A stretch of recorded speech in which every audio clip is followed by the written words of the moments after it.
Episode 1, Maya thought she had it together, she didn't. This series is dedicated to those struggling with productivity.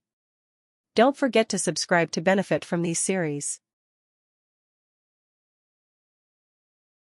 The morning light slices through the blinds. Maya's alarm buzzes for the third time. She cracks open one eye, smacks the snooze button again, and tells herself, 5 more minutes. I've earned it.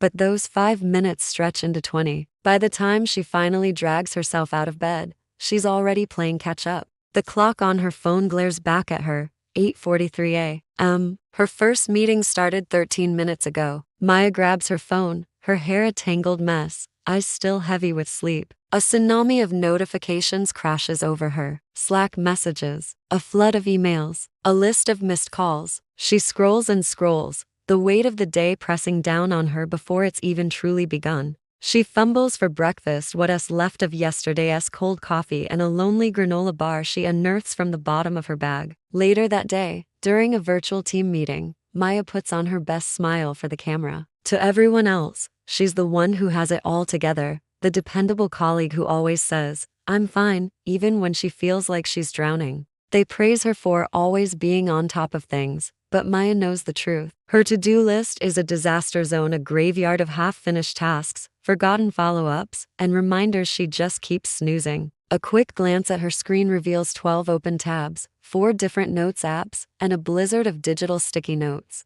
Her desktop wallpaper, a cheerful beacon, insists, "You got this." But today, she really doesn't. The hours tick by in a blur. She's a pinball, ricocheting from one task to another, firing off emails while trying to write a report, checking messages during important calls. She calls it multitasking, but it feels more like organized chaos. By 3 p.m., she's utterly exhausted, yet she hasn't finished a single meaningful thing. A dull throb starts behind her eyes. Her heart is racing. She stares at her to-do list. It's just as long as it was this morning. A nagging voice whispers, "You're behind." Again. To silence the guilt, she unlocks her phone and dives into the endless scroll of social media. 15 minutes vanish. All she sees are perfectly curated lives, people with immaculate planners, spotless desks, and flawlessly smooth routines. How do they do it? She wonders, a fresh wave of inadequacy washing over her. She closes the app,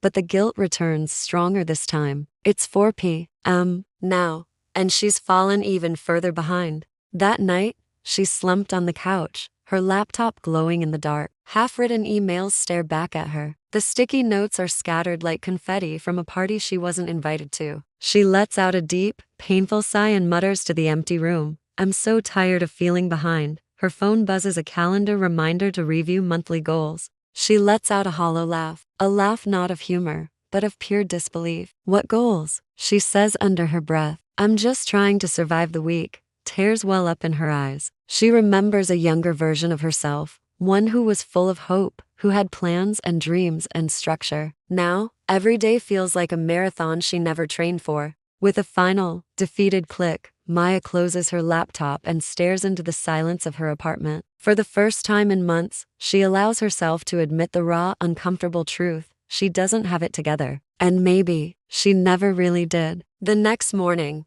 Maya wakes up before her alarm, not because she's motivated, but because her mind wouldn't let her rest. It was racing all night, replaying the same loop of disorganization and stress. There has to be another way, she whispers into the quiet of the morning. She opens her laptop, not sure what she's even looking for. She types, "Why do I feel so disorganized?" Then, "How to reset your life." A video pops up. The title is about digital planning and productivity systems. She hesitates, almost scrolling past it, but something about it sticks. She scrolls back up, her finger hovering over the play button. She takes a slow, deep breath and clicks. As a calm, clear voice from the video begins to play, Maya leans in, her expression shifting from exhaustion to curiosity, maybe even a flicker of hope. The voice says, "Productivity isn't about doing more, it's about doing what matters with clarity." Maya whispers to herself, "Maybe that's what I've been missing all along." Does this sound familiar? If you've ever felt like Maya, stuck in a cycle of chaos and overwhelm, you're not alone. But this is just the beginning of her story. To see how Maya starts to reclaim her life,